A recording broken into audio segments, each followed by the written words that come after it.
तो आज की क्लास में हम जो है demonstrative, indefinite and distributive pronoun पढ़ने जा रहे हैं। और यदि समय बचेगा तो फिर हम इंट्रोगेटिव प्रोनाउन को देखेंगे। ठीक है, तो चलिए देखते हैं। Consider the following sentences. ये जो सेंटेंसेज है, जब आप इनको देखेंगे तो this is a present from my uncle, ऐसे करके ये जो सेंटेंसेज लिखे हुए हैं, these are merely excuses, both cars are good but this is better than that. ऐसे करके जितने भी आपको सेंटेंसेस दिखाई दे रहे हैं, ध्यान दीजिए यहाँ पे। इट विल बी नोटिस्ड, इसके बारे में बताया जा रहा है कि it will be noticed that the pronouns in italics are used to point out the object to which they refer. तो ये जहां पे आपको यहाँ जितने भी प्रोनाउन आपको दिख रहे हैं, जैसे दीज हो गया, ठीक है, दिस हो गया, ठीक है, दिस यहाँ पे है, फिर इस तरह जितने भी आपको दिख रहे हैं यहाँ पे, जैसे दैट हो गया, तो ये जितने भी प्रोनाउन हैं, ये क्या करते हैं, ये पॉइंट आउट करने का काम कर रहे हैं उस पर्टिकुलर ऑब्जेक्ट को जिसे रिफर करते हैं। एंड यही वजह है कि इनको हम डेमोन्स्ट्रेटिव प्रोनाउन कहते हैं। ठीक है, डेमोन्स्ट्रेटिव जो वर्ड है, ये डेमोन्स्ट्रेट से बना हुआ है, जिसका मतलब होता है टू शो क्लियरली। तो ये जितने भी वर्ड्स हैं, ये कुछ ना कुछ पॉइंट आउट करने की कोशिश करते हैं, कुछ ना कुछ दिखाने की कोशिश करते हैं। और इसलिए जितने भी वर्ड्स हैं वो सारे डेमोन्स्ट्रेटिव एडजेक्टिव कहलाते हैं, डेमोन्स्ट्रेटिव प्रोनाउन कहलाते हैं। ठीक है, तो इसमें किसी को कोई दिक्कत नहीं होनी चाहिए। ठीक है, जैसे मुंबई, देखिए, Mumbai mangoes are better than those of Bengaluru. ये मैं जब आप लोग को बता रहा था कंपेरेटिव, तभी मैंने बताया था कि जैसे मुंबई मैंगोज, ठीक है, तो जो मैंगोज है ना, मुंबई मैंगोज, अब यहाँ पे जो है मैंगोज के जगह पे यहाँ पे दोज आया है, तो मैंगोज आप सभी को पता है क्या है, नाउन है। और जब नाउन की जगह पे जो चीज आएगी वो प्रोनाउन हो जाएगी, और ये इंडिकेट कर रहा है मैंगोज।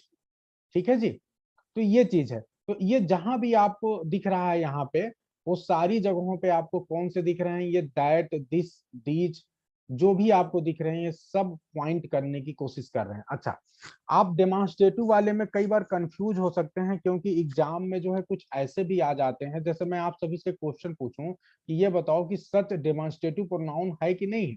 अगर आपसे 4 ऑप्शन दे दे और पूछ दे कि इसमें से कौन डेमोन्स्ट्रेटिव प्रोनाउन है, कौन नहीं है, तो क्या आप बता सकते हैं कि क्या सच एक डेमोन्स्ट्रेटिव प्रोनाउन है?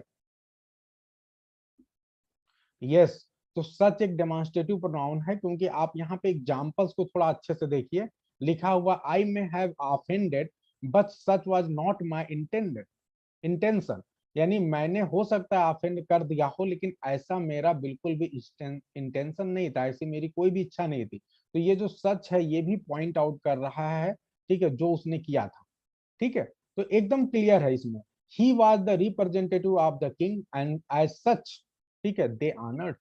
ठीक है, तो यहाँ पे सच का मतलब है the representative of the king, क्योंकि वो रिप्रेजेंटेटिव ऑफ द किंग था, और इसी रूप में उसे क्या किया गया, सम्मान किया गया। तो यहाँ सच का मतलब क्या है, जो रिप्रेजेंटेटिव ऑफ द किंग है उसकी बात हो रही है। ठीक है, तो ये इस तरह से है। ठीक है, that is the red fort. तो ये जितने भी है, आप सभी को मेरे ख्याल से क्लियर हो गया होगा कि डेमोन्स्ट्रेटिव प्रोनाउन में क्या होगा। जो भी वर्ड्स हैं जो डेमोन्स्ट्रेशन दिखाते हैं, पॉइंटिंग दिखाते हैं किसी पर्टिकुलर नाउन को, तो उसे हम डेमोन्स्ट्रेटिव प्रोनाउंस बोलते हैं। ठीक है, अब ध्यान देना कि ये डेमोन्स्ट्रेटिव प्रोनाउन तभी तक हैं, एक शर्त है कि कोई भी चीज डेमोन्स्ट्रेटिव तभी तक रहेगी जब तक कि उसके बाद जो है नाउन नहीं आया। अगर दिस है, अगर आपने कहा दिस इज माई पेन, तो ऐसी कंडीशन में आप बताइए दिस क्या है, ऐसी कंडीशन में दिस क्या है, आप बताइए कि ये एडजेक्टिव है कि प्रोनाउन है। Anyone fast? तो अगर हमने कहा दिस इज माई पेन, और आप फिर बोल रहे हैं दिस पेन इज माइन, तो दोनों जगहों पे अंतर है। क्योंकि जब आप बोल रहे हैं दिस इज माई पेन, तो यहाँ पे दिस अकेले है और ये एक सब्जेक्ट के स्थान पे है, तो ऐसी कंडीशन में प्रोनाउन है। लेकिन जब आपने बोला दिस पेन इज माइन, तो ऐसी कंडीशन में दिस क्या हो गया जी, एडजेक्टिव, एडजेक्टिव हो गया, या आप इसी कह लीजिए पजेसिव एडजेक्टिव हो गया। ठीक है, तो ये चीज ध्यान देना है कि ये बहुत ही इंपॉर्टेंट है। तो यही चीज ये बताने की कोशिश कर रहे हैं कि दिस दैट ईटीसी जितने भी डेमोन्स्ट्रेटिव हैं, ठीक है, ये अभी आपने प्रोनाउन के रूप में देखा है, ये डेमोन्स्ट्रेटिव एडजेक्टिव भी हो सकते हैं। ठीक है, कब? जब ये किसी नाउन के साथ यूज हो। तो ये बातें ध्यान रखनी है बहुत छोटी बात, तो यहाँ कोई बहुत दिक्कत की बात नहीं होनी चाहिए किसी को। Is it clear to everyone? This horse is better than that horse, यहाँ भी आप देखिए दिस एक नाउन के पहले आया हुआ है, इसलिए यहाँ पे क्या होगा, ये आपका ये हो जाएगा। इसी प्रकार से all such people ought to be avoided, तो यहाँ पे देखिए ऑल सच पीपल, जो पीपल से पहले सच आया हुआ है, और इसलिए यहाँ भी ये क्या हो गया, डेमोन्स्ट्रेटिव एडजेक्टिव। चलिए आगे बढ़ते हैं। तो इस तरह अभी हमने पहले स्टेप में demonstrative adjective and demonstrative pronoun सीख लिया है। अब हम आगे बढ़ते हैं और देखते हैं। This refers to what is close at hand. ठीक है, ये बहुत ही इंपॉर्टेंट इंफॉर्मेशन है जो आपको ध्यान रखना है कि जब आप दिस का यूज करते हैं तो ये हमेशा दिखाता है कि कोई चीज आपके कितना पास में है, and nearest to the thought, और आपके थॉट के कितने करीब है। ठीक है, जो पर्सन बोल रहा है, जो स्पीकर है। और दैट की जब आप बात करते हैं तो ओवर देयर या फार्दर अवे या मोर रिमोट, यानी ये ज्यादा दूरी को दिखाता है। तो दिस नजदीकी को दिखाता है, दैट दूरी को दिखाता है। जैसे आपने कहा कि this is better than that, यानी इसका मतलब कि अब ये कोई आइडिया हो सकता है, कोई विचार हो सकता है, कोई वस्तु हो सकती, कुछ भी हो सकता है कि दो आइडिया बात कही गई हो, तो जो आइडिया अभी लेटेस्ट में बताई गई हो उसको कहा जा रहा हो कि ये वाला आइडिया उस वाले आइडिया से अच्छा है, तो this is better than that आप बोल सकते हैं। यहाँ दो वस्तुएं हो, कोई दूर वस्तु रखी हो, कोई पास में रखी हो, ठीक है, यहाँ पहले दिखाई गई हो, जो बाद में दिखाई गई हो। तो जो पहले, जो अब आपके पास मतलब नजदीक में होने का मतलब जो बाद में आया, उसके लिए दिस का यूज होगा, और पहले वाले के लिए दैट का यूज होगा। तो ध्यान देना इंपॉर्टेंट। ठीक है, तो एक तो डिस्टेंस के सेंस में एकदम क्लियर होना चाहिए कि जब आप डिस्टेंस की बात करेंगे तो डिस्टेंस में जो पास वाला होगा वो दिस, और जो दूर वाला होगा दैट।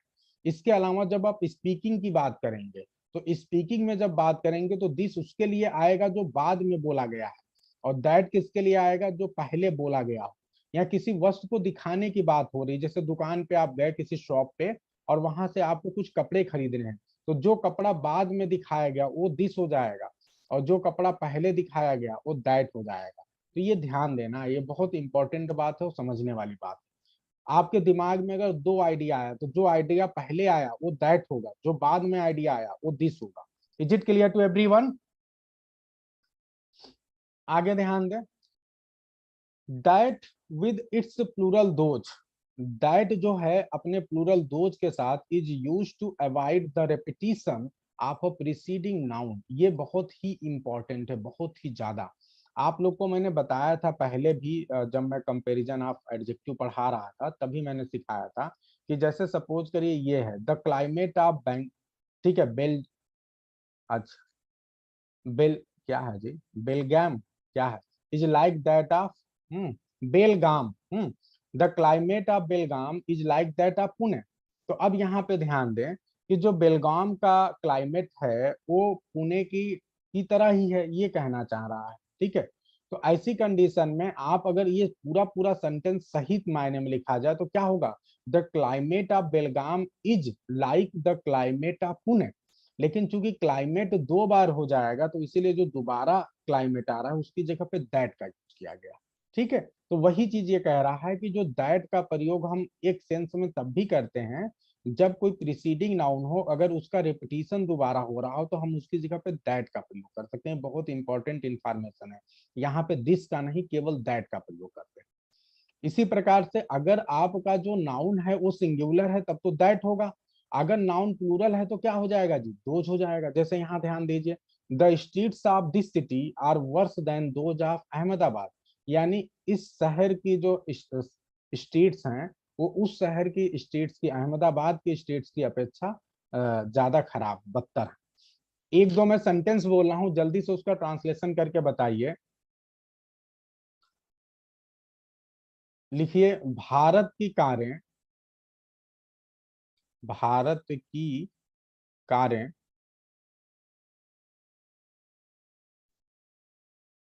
अमेरिका की कारों से सस्ती हैं। जल्दी से बनाइए, भारत की कारें अमेरिका की कारों से सस्ती हैं, जल्दी से बनाइए। एक तो ये हो गया, दूसरा लिखिए।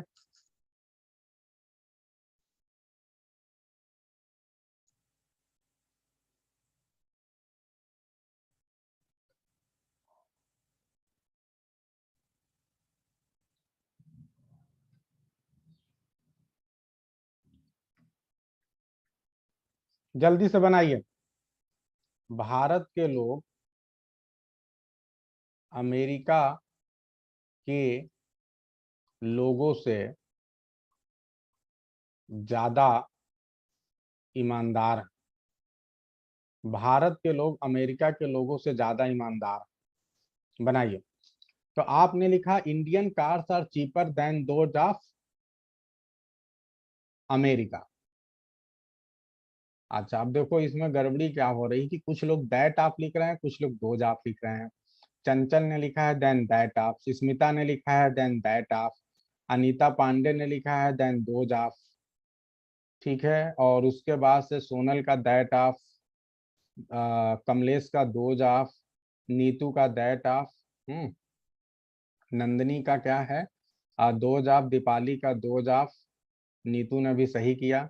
ठीक है, रुचि का दोज ऑफ, अनीता पांडे ने those of, Rakesh Smita those of. हाँ, चलिए ठीक है, अब आप सभी ने सही कर लिया, दोज ऑफ होगा। तो बिल्कुल ध्यान देना है, भारत की कारें अमेरिका की कारें से सस्ती हैं। तो यहाँ पे क्या हो गया कि जब दोबारा जो कार आया तो आपने ये नहीं लिखा कार्स ऑफ अमेरिका, आपने लिखा कि दोज ऑफ अमेरिका। इससे क्या पता चला कि जब एक बार कारें आप बोल दिया आपने, the cars of India are cheaper than those of. ठीक है, तो इसीलिए। और दूसरी बात यह ध्यान देना है कि देन दैट ऑफ नहीं करना, क्योंकि यहाँ पे प्लूरल है, तो इसीलिए वहां भी प्लूरल करना पड़ेगा, दोज ऑफ करना पड़ेगा। अच्छा, नंदनी ने दूसरा भी बना दिया कि the people of India are more honest than those of America. बिल्कुल सही है, एकदम सही है। तो बहुत अच्छा बनाया आप लोगों ने। ठीक है, सबको समझ में आ रहा है कैसे बन रहा है? Is it clear to everyone? तो जो दैट का प्रयोग जो है हम किसी नाउन के रिपीटिशन को अवॉइड करने के लिए जो है कर सकते हैं। ठीक है, स्पेशली कंपेरेटिव सेंटेंस में। और जब सिंगुलर नाउन होगा तो दैट, और जब प्लूरल होगा तो दोज।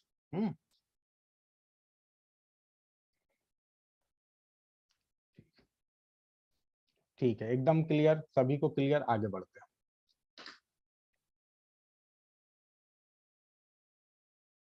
चलिए रूल नंबर 140 पे चलते हैं। यहाँ पे ध्यान दें कि when two things which have been already, ठीक है, when two things which have been already mentioned are referred to, ऐसी दो चीजें जो पहले ही मेंशन की जा चुकी हैं अगर उनको हम रिफर करते हैं, तो जो दिस है वो रिफर करता है द थिंग लास्ट मेंशनड। ये ध्यान दीजिए, इंपॉर्टेंट, यही बात मैं थोड़ी देर पहले बता चुका हूँ कि दिस किसको रिफर करेगा, जो लास्ट में मेंशन की गई, और दैट किसको करेगा, जो पहले मेंशन की गई थी। ठीक है, तो अगर इस तरह से दो चीजों के बारे में बात हो, जैसे आप दुकान पे गए हैं सामान खरीदने के लिए, तो जो सामान आपको पहले दिखाया गया है उसके लिए आप दैट का प्रयोग करें। थोड़ा सा बताओ जी, जो सामान पहले दिखाया गया उसके लिए दैट की दिस, और जो बाद में दिखाया गया उसके लिए दिस की दैट। बताइए, पहले वाले के लिए क्या, दैट। तो ये नोट कर लो, अगर कोई चीज है वो पहले बात हुई है, पहले दिखाया गया, तो पहले वाले के लिए दैट, और जो बाद वाला है उसके लिए दिस। अब क्यों? क्योंकि मैं पहले ही बता चुका हूं आप सभी को कि नजदीक कौन होगा। भाई सीधी सी बात है, आपके नजदीक, यानी जो आपसे बात अगर किसी चीज की गई हो, चाहे आपके नजदीक में जो चीज दिखाई गई हो, तो उसी के लिए तो दिस का प्रयोग कर रहे हैं।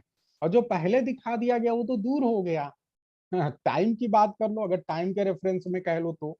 ठीक है, तो अब यहाँ ध्यान दीजिए, जैसे यहाँ पे दो चीजों के बारे में बात हो रही है, जैसे वर्चू एंड वाइस, दो चीजों के बारे में बात हो रही है, वर्चू के बारे में, अच्छाई के बारे में, बुराई के बारे में। तो वर्चू एंड वाइस, ठीक है।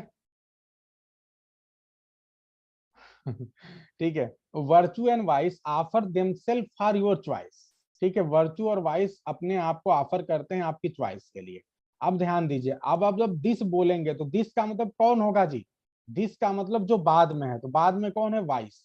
तो दिस लीड्स टू मिजरी, यानी बाद वाला जो है वाइस जो है मिजरी की ओर लेके जाएगा, और पहले वाला किधर लेके जाएगा जी, वर्चू की ओर लेके जाएगा। तो ये हो गया। अब इसी तरह एक सेंटेंस और है, alcohol and tobacco are both injurious. अब यहाँ पे आप बताइए कि दिस किसके लिए हो रहे, this perhaps less than that. तो यहाँ पे दिस किसके लिए आ रहा है जी, alcohol and tobacco both are injurious. तो दिस का मतलब क्या हुआ जी, दिस का मतलब टोबैको, और दैट का मतलब क्या हुआ, एल्कोहल, दैट का मतलब एल्कोहल। तो मुझे लग रहा भूलोगे नहीं, बहुत अच्छे से क्लियर हो गया सभी को। आगे बढ़ते हैं, बहुत छोटी छोटी चीजें आप लोग को मैं बताऊं, धीरे धीरे हम लोग रेन एंड मार्टिन में अब काफी, हालांकि हम बहुत स्लोली एक एक चीज को पढ़ रहे हैं, लेकिन काफी बेहतर पोजीशन में है। और अब आप लोग मान के चलिए कि हमारी स्पीड थोड़ी सी बढ़ेगी, कोशिश करेंगे, क्योंकि देखिए हमने नाउन कर लिया है, एडजेक्टिव कर लिया है, आर्टिकल कर लिया, अब हम इस समय कर रहे हैं प्रोनाउन। ठीक है, तो चौथा पार्ट ऑफ स्पीच चल रहा है, इसके बाद केवल 3 पार्ट ऑफ स्पीच बचेंगे। ठीक है, तो आप लोग जितनी भी चीजें पढ़ाई जा रही खूब जम के रिविजन करते रहें। चलिए अब इंडेफिनिट प्रोनाउन की बात करते हैं। ठीक है, ये इंडेफिनिट प्रोनाउन कौन कौन से हैं भी देख लो। इंडेफिनिट जैसा कि नाम से ही लग रहा है, अभी और देखेंगे आगे, इसको पढ़ेंगे, पहले आप समझो कुछ एग्जाम्पल इन्होंने दिया है, इनको बहुत अच्छे से देख लो आप। एग्जाम्पल जो है, जैसे one hardly knows what to do, one does not like to say so but it is only too true, one can not be careful. तो ये वन वन दिख रहा है, ये बताओ जी वन यहाँ पे किस तरह आया हुआ है। सीधी सी बात है, एज अ सब्जेक्ट आया हुआ है, और सब्जेक्ट के रूप में अगर आपसे मैं एग्जाम में एक क्वेश्चन पूछ दिया जाए कि which part of speech can come as subject, कौन से पार्ट ऑफ स्पीच सब्जेक्ट के रूप में आ सकते हैं, तो आप लोग बताइए। मैंने लिखा नाउन, ठीक है, प्रोनाउन, ठीक है, एडजेक्टिव, एडवर्ब। तो बताइए कौन कौन से इसमें पार्ट ऑफ स्पीच जो है सब्जेक्ट के तौर पे आ सकते हैं, कौन कौन से सब्जेक्ट के तौर पे आ सकते हैं। बिल्कुल। क्या एडजेक्टिव भी आ सकता है?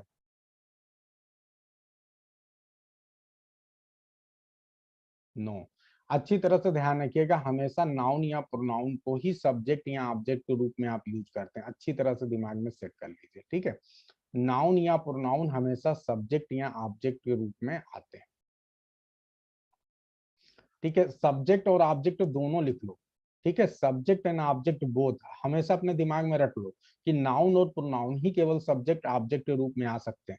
ठीक है, अब यहाँ ध्यान दीजिए कि ये जितने भी हैं ये प्रोनाउन है, ठीक है, और ये सब्जेक्ट के रूप में आए, तो ये प्रोनाउन है वन। तो ये वन आपने देखा, एक तो वन हो गया, फिर दूसरी के बाद फिर उसके बाद नन आ गया, नन।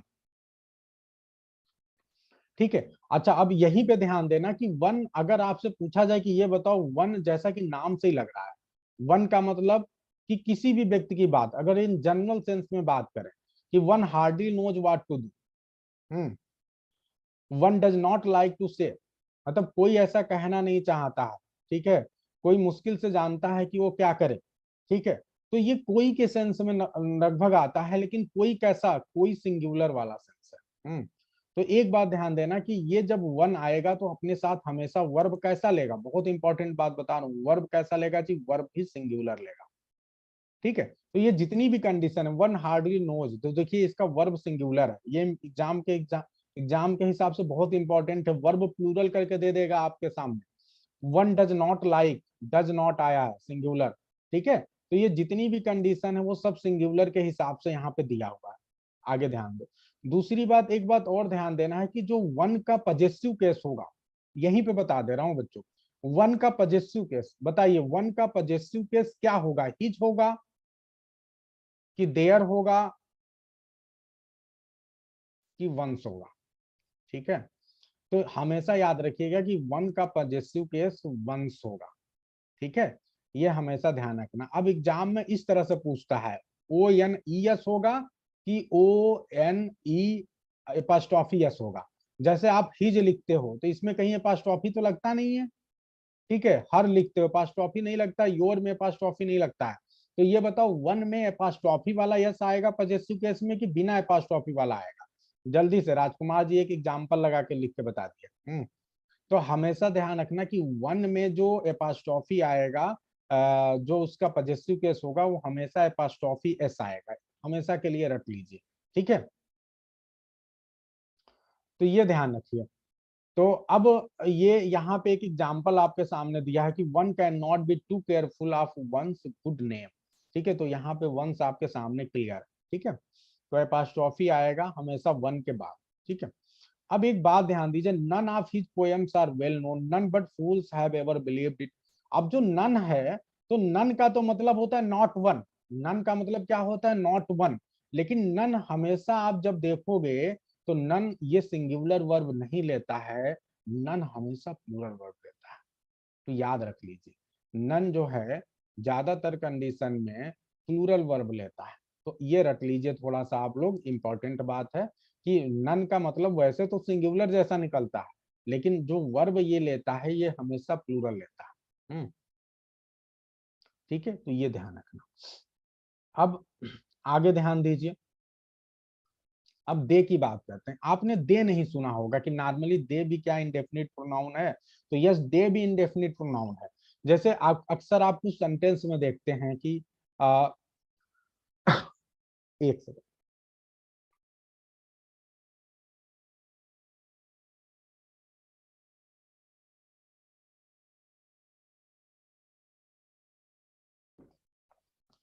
तो ध्यान दीजिए कि ये जो दे वाला कंडीशन है ना, दे कंडीशन जब पीपल इन जनरल की बात होती है, जैसे दे से, ठीक है, अक्सर आप लोग को बीच बीच में ऐसे सेंटेंस मिल जाते हैं हु वाले, दे से ऐसे करके।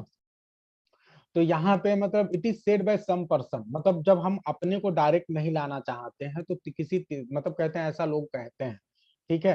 तो यहाँ पे जो दे है ये भी इंडेफिनिट प्रोनाउन है, ये बहुत इंपॉर्टेंट इंफॉर्मेशन है, ध्यान रखिएगा। अक्सर क्या होता है कि हम दे के केस में कंफ्यूजन क्रिएट कर सकते हैं, क्योंकि दे को हम पर्सनल प्रोनाउन में पढ़ते हैं, लेकिन दे इंडेफिनिट प्रोनाउन है, इसे याद रखना है आप सभी को, ठीक है। अब आगे बढ़ते हैं, ऑल। ऑल भी क्या है, इंडेफिनिट है, पता नहीं कौन से ऑल। सम क्या है, इंडेफिनिट है, ठीक है। इसी प्रकार समबडी इंडेफिनिट है, नोबडी इंडेफिनिट है, फ्यू इंडेफिनिट है, मेनी इंडेफिनिट है, एनी इंडेफिनिट है, ठीक है। अदर इंडेफिनिट है, वन हम पहले ही देख चुके हैं, ठीक है। तो ये सारे आपको तैयार करने हैं, अदरवाइज फिर पढ़ने का मतलब नहीं रहेगा, है ना। तो ये सब तैयार करते हुए चलने हैं। आगे बढ़ते हैं, तो इस तरह से अदर इंडेफिनिट है, ठीक है, अदर्स उसी से बना हुआ है। फिर उसके बाद एनीबडी, एवरीबडी, ठीक है, एवरीवन, ठीक है। तो ये ध्यान रखना।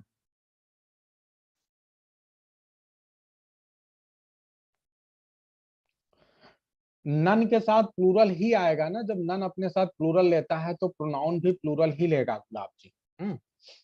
ठीक है, तो अब आगे ध्यान दीजिए।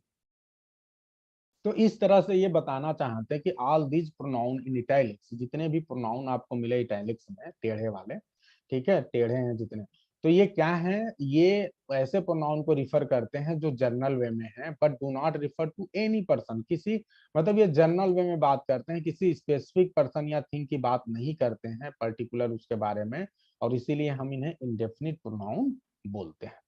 रूल नंबर 124 पे, 142 पे ये क्या कहता है, most of these words may also be used as adjective. जैसे अभी आपने डेमोन्स्ट्रेटिव प्रोनाउन को देखा कि डेमोन्स्ट्रेटिव एडजेक्टिव के रूप में यूज होता है, उसी प्रकार से ये जो आपके इंडेफिनिट प्रोनाउन है ये भी इंडेफिनिट, ये भी एडजेक्टिव के रूप में यूज हो सकते हैं।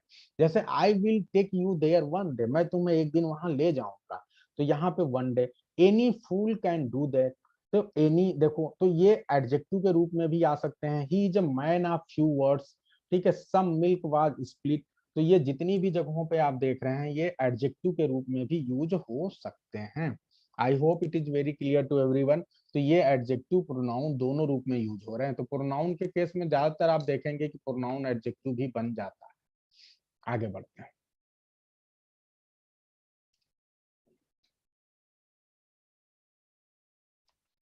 Rule number 143, in referring to anybody, everybody, everyone, anyone, each, इन सब की जब आप बात करते हैं तो अक्सर जो है इनके साथ ही या सी को यूज करते हैं आप। इनके साथ हम अक्सर ही या सी को यूज करते हैं अकॉर्डिंग टू द कॉन्टेक्स्ट, ठीक है। जैसे I shall be glad to help every one of my boys, ठीक है, इन हिज स्टडी। तो अगर कॉन्टेक्स्ट से एकदम क्लियर दिख रहा है कि भैया ये जो है कैसा है, मेल है, तो आप हिज लगाइए। अगर कॉन्टेक्स्ट से लग रहा है कि फीमेल है तो हर लगा दीजिए, मतलब ये कंडीशन बता रहा है। अब ये है कि यदि दोनों ना पता चले तो आप किसको लगाओगे, हमेशा मेल वाले को ही लगाओगे, ऐसा पुराना रूल कहता है। लेकिन अब हो क्या रहा है, ये क्या, ठीक है, अब होता क्या है कि बहुत से ऐसे कंडीशन हैं कि जहां पे अब ये अभी जो मॉडर्न यूसेज हैं, जैसे note that today it is more usual to use a plural pronoun, अभी जो मॉडर्न यूसेज चल रहे हैं वहां पे प्लूरल प्रोनाउन लगाने की प्रथा चल निकली है, ठीक है। और इसलिए जो है इस समय जो है हम अक्सर देयर का प्रयोग कर देते हैं, ठीक है, देयर या दे का प्रयोग इनके लिए। लेकिन मैं आपको बता दूं कि अभी जो है मॉडर्न, अभी जो आपका हाल ही में टीजीटी का क्वेश्चन पेपर आया था, उसको जो है उन्होंने एक क्वेश्चन एसपी बख्शी से ले लिया था। और उस क्वेश्चन में जो है उन्होंने क्या किया कि उन्होंने यही वाला माना जो पहले वाला रूल है। तो इसलिए आप लोग भी, अब मैं क्या बताऊं, आजकल मॉडर्न बुक जो है समझ में नहीं आता कि जो राइटर, जो पेपर बनाने वाले हैं वो कौन सी बुक से बना रहे हैं, अपना दिमाग कितना यूज कर रहे हैं। अब वो सब तो सीधे सीधे नकल मान रहे हैं। उन्होंने सीधे सीधे जो है एसपी बख्शी की बुक से 4 क्वेश्चन उठा के डाल दिया। और यहाँ तक कि एक ही पेज से 4 क्वेश्चन उठा के डाल दिया। तो ये गलत है, क्योंकि देखिए जो मॉडर्न यूसेज है, यहाँ तक कि ऑक्सफोर्ड डिक्शनरी में भी लिखा हुआ है कि जो है आप अब इन सब कंडीशन में ज्यादातर अब आप दे का यूज करिए। लेकिन फिलहाल अभी जब तक मैं आप लोग को ना बताऊं कि दे या देयर का यूज करिए, आप लोग हिज या हर का ही प्रयोग करें। मैं आप सभी को रिक्वेस्ट करूंगा कि अभी आप लोग दे या देयर का प्रयोग मत करिएगा। मुझसे एक बार मैं आप लोग को एग्जाम आने तक बता दूंगा कि अभी आपको करना क्या है। ठीक है, तो आप लोग उस हिसाब से करिएगा, क्योंकि एग्जाम में उसने क्या माना, हिज वाले को सही माना, देयर वाले को सही नहीं माना।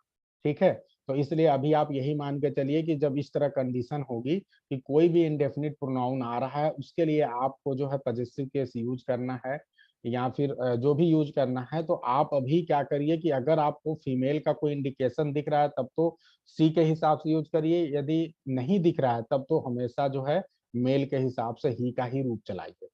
ठीक है, तो अभी आप यही करिए। और बाकी आप अपने दिमाग में ये रखिए कि अब धीरे धीरे चेंज हो गया, स्पीकिंग में तो नॉर्मली लोग दे का ही यूज कर रहे हैं।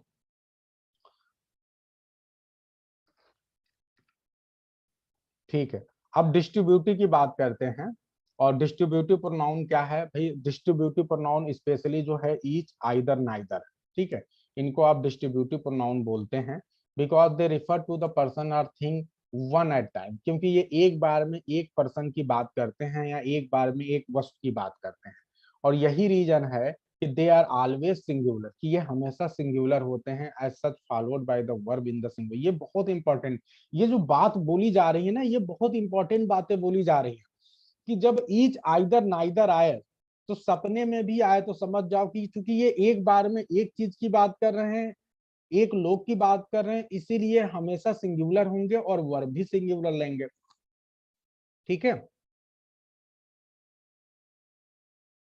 बिल्कुल नागेंद्र जी, इसीलिए मैं बोल रहा हूं कि ही सी को ही सही मानिए। ठीक है, अगर कहीं भविष्य में मुझे लगा कि नहीं रूल में चेंजेज आ रहे हैं, तो फिर मैं जब बोलूंगा तभी दे पे आना है, नहीं तो ही सी को ही मानिएगा। सभी को ऊपर वाली बात क्लियर हो गई कि नहीं? जो इनडेफिनिट प्रोनाउन हैं उनके केस में आपको जब उनका पजेसिव केस लेना हो या उनके लिए कोई जब प्रोनाउन लेना रहेगा बाद में, क्योंकि रेपिटेशन तो कर नहीं सकते, तो जब उनका केस लेना रहेगा तो ऐसे केस में हमेशा आप ही या सी का ही यूज करिए। ठीक है, अभी कोई अभी दे के चक्कर में मत पड़िए, मान के चलिए कि दे केवल स्पोकन में यूज हो रहा है। ठीक है, अभी जो पुराना रूल है वो ही सी का ही चल रहा है, तो बस वही मानिए, क्योंकि कोर्ट ने वही माना है तो आपको भी वही मानना है। ठीक है, चलिए अब आगे ध्यान देते हैं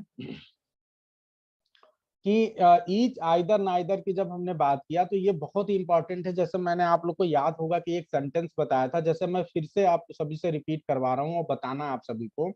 अगर मैं बोलूं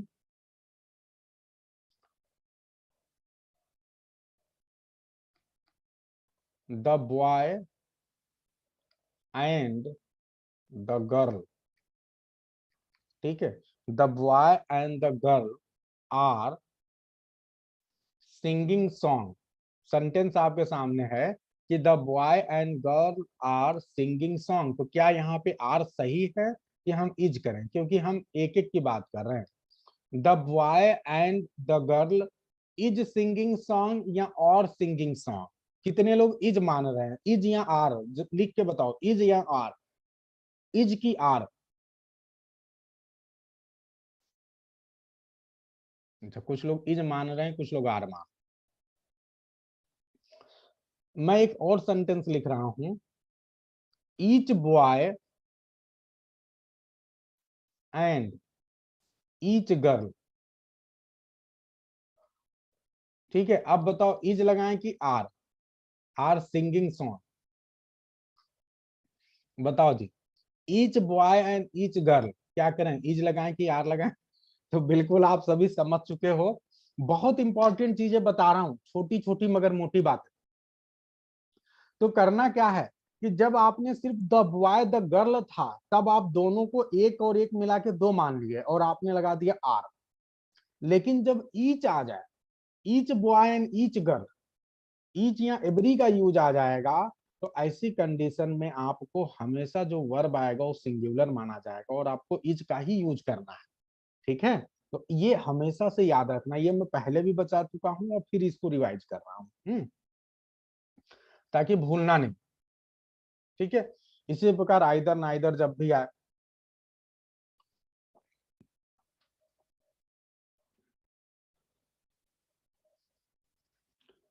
ठीक है।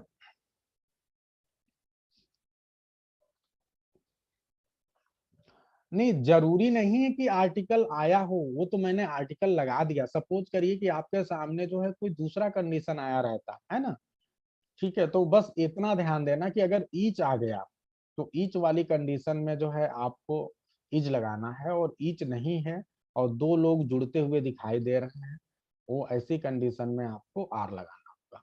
जैसे यहाँ पे ध्यान दीजिए, each of the boys gets a prize, तो यहाँ पे each of the boys gets a prize, देख रहे हैं आप, each took it in turn. ठीक है, either of the this road leads to the railway station, either of you. ठीक है, तो ये सारी कंडीशन। अब आगे बढ़ते हैं।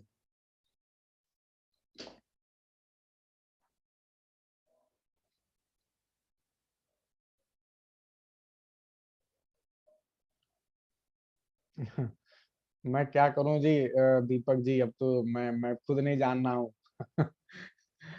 बाद में देख लीजिएगा। हाँ, अब क्या किया जाए, each is use to denote every one of the number of person. Each का हमेशा यूज करते करते every one of the number of person are thing taken singly. ठीक है, जब एक एक को बात करोगे। नाइदर मीन्स, अब ध्यान दीजिए कुछ इंपॉर्टेंट बातें हो रही हैं ना। आइदर मीन्स द वन और अदर ऑफ द टू, यानी दो चीजें हैं। सपोज करो कि दो रसगुल्ले हैं, यहाँ पे रसगुल्ला एक है ब्लैक काला जामुन और एक है गुलाब जामुन। तो अब अगर दो चीजें हैं, काला जामुन ब्लैक जामुन, तो अगर आप सपोज करिए कि दोनों में से आपसे बोला गया कि ये बताइए सर, आप किसी के टुनटुन के घर पे गए हैं और टुनटुन ने अब आपके सामने नाश्ता लेके आई ब्लैक और गुलाब जामुन, और वो आपको खिलाना एक ही चाह रही हैं। तो आपने बोला, उन्होंने बोला कि सर ये बताइए आप काला वाला जामुन खाना पसंद करेंगे कि गुलाब वाला। तो अब आपने बोला कि अब आप दोनों में से कोई, भाई आपको दोनों पसंद है, हैं? तो आपने कहा आइदर ऑफ द टू। तो आइदर ऑफ द टू का मतलब दोनों में से कोई भी दे दीजिए चलेगा। ठीक है, और अगर सपोज करिए कि आप ऐसे व्यक्ति हैं जिसको न गुलाब जामुन पसंद है और न काला जामुन पसंद है, तो आप क्या बोलोगे जी, आप बोलोगे नाइदर ऑफ द टू। ठीक है, तो ये ध्यान देना है कि ये दो लोगों की बात होगी और दोनों में से आइदर का मतलब या तो ये वाला या दूसरा वाला। ठीक है, या तो पहला वाला या दूसरा वाला, कोई दे दो जी चलेगा। नाइदर में क्या होगा, ना तो पहला वाला चलेगा ना दूसरा वाला चलेगा, कोई नहीं चलेगा, और ये आइदर का निगेटिव है। ठीक है, तो हमेशा ध्यान रखना कि आइदर नाइदर हमेशा दो चीजों की बात करते हैं, चाहे दो पर्सन हो चाहे दो वस्तुएं। ठीक है, ये हमेशा ध्यान में। अच्छा, अगर दो से ज्यादा हो, अगर दो से ज्यादा हो तब फिर किसका यूज करें? तो जब दो से ज्यादा होंगे तो आप एनी का यूज कर लो, नो वन का यूज कर लो, हम्म फिर इसके अलावा नन का यूज कर लो, इन तीनों में से किसी का भी यूज करो। ठीक है, तो ये हो गया जी, no any, no one, none, किसी का यूज कर लो आप। ठीक है, अब आगे देखते हैं, मुझे ईच का प्रयोग बताना है, ये थोड़ा सा टाइम लेगा। चलो एक काम करते हैं, पहले एक रूल नंबर 145 पहले छोड़ते हैं और ये छोटे वाले दोनों कर लेते हैं, क्योंकि ये थोड़ा सा टाइम लेगा। अब ये मैं डिपेंड करेगा कि आज कितना मैं आपको बता पाऊंगा कि नहीं। एक बात और ध्यान दीजिए कि रूल नंबर 147 पहले हम देख रहे हैं। रूल नंबर 147 क्या कह रहा है कि आपको ईच अदर और वन अनदर का यूज करना है। सबसे पहले तो ये ध्यान दीजिए कि ईच अदर, वन अनदर किस प्रकार के प्रोनाउन है, तो ये रेसिप्रोकल प्रोनाउन है जी। कौन से प्रोनाउन? Reciprocal pronoun. ठीक है, तो ये रेसिप्रोकल प्रोनाउन कहे जाते हैं। आवाज आ रही है इधर? ठीक है, अब ध्यान दीजिए कि ईच ईच अदर जो है ये हमेशा दो लोग के लिए बात होती है। जब दो लोगों के लिए बात होगी तो आपको ईच अदर का यूज करना है, और जब दो से ज्यादा लोग की बात होगी तो वन अनदर। एकदम बेसिक चीज है जो ध्यान रखना है। अब ये कह रहे हैं कि बहुत समय पहले, रेन एंड मार्टिन ये कहते हैं कि बहुत समय पहले ऐसा था कि ये जो each and one really belong to the subject, जो ईच एंड वन है ये सब्जेक्ट की तरह काम करते थे, और इसके अलावा जो अदर एंड अनदर हैं ये ऑब्जेक्ट की तरह काम करते थे पहले। ठीक है, लेकिन अब जो है, अभी प्रेजेंट सेंस में जो है ये अलग अलग यूज नहीं होते हैं। अभी प्रेजेंटली जो है ये हमेशा एक साथ यूज होते हैं, ये कंपाउंड प्रोनाउन की तरह यूज होते हैं। ठीक है, जैसे यहाँ पे रेन एंड मार्टिन एग्जाम्पल दे रहे हैं कि अगर आप एनालिसिस करो कि जैसे two men hate each other, यानी दो व्यक्ति एक दूसरे से नफरत करते हैं, इसका मतलब ये हुआ कि दो व्यक्ति नफरत करते हैं, एक नफरत करता है दूसरे से। ठीक है, दे चीटेड, उन लोगों ने चीट किया, एक ने चीट किया दूसरे को। तो मतलब ये कह रहे हैं कि अगर इसको डीपर लेवल पे एनालिसिस करोगे तो आपको ऐसा महसूस होगा जैसे ईच अदर में ईच सब्जेक्ट है, अदर ऑब्जेक्ट है। इसी प्रकार से जो है वन सब्जेक्ट है वो अनदर ऑब्जेक्ट है, ऐसा लग रहा है आपको। ठीक है, लेकिन ऐसा होता था। अभी फिलहाल ये चीजें अब खत्म हो गई हैं, और आप हमेशा ध्यान रखना है कि ये दोनों अभी एक साथ यूज होते हैं, और इसी सेंस में हमें इन्हें याद रखना है। ठीक है, तो बस इतना ही ध्यान रखिए। आई होप इट इज क्लियर। तो अगर डीपर लेवल पे जाएंगे तो ईच और वन सब्जेक्ट की तरह है, अदर और अनदर ऑब्जेक्ट की तरह है। ठीक है, लेकिन ये बस जानने के लिए, आपके यूज करने के लिए हमेशा ईच अदर और वन अदर एक साथ यूज होते हैं। ईच अदर दो के लिए, वन अनदर दो से अधिक के लिए। ठीक है, इसी बात को नोट करके लिखा गया यहाँ पे। ठीक है, तो इतनी बात सभी को क्लियर है जी?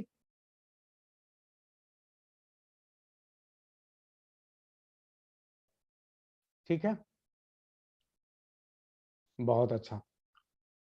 ठीक है जी, तो अब ये जो रूल नंबर आपका एक रूल बच रहा है, रूल ये इंपॉर्टेंट है, ये थोड़ा सा समय लेगा, ये मैं अब कल की ही क्लास में बताऊंगा आप सभी को। Rule number 145 146। ठीक है, ये एक्चुअली ईच के डिफरेंट यूसेज पे बात कर रहा है। ठीक है, तो ईच के डिफरेंट यूसेज को हम कल की क्लास में देखेंगे कि ईच के तीन यूसेज की यहाँ पे रेन एंड मार्टिन बात कर रहे हैं। तो आप लोग एक बार अपनी तरफ से देख लेना ताकि आपको अंडरस्टैंडिंग अच्छी आएगी। ईच के तीन यूसेज की यहाँ पे बात हो रही है।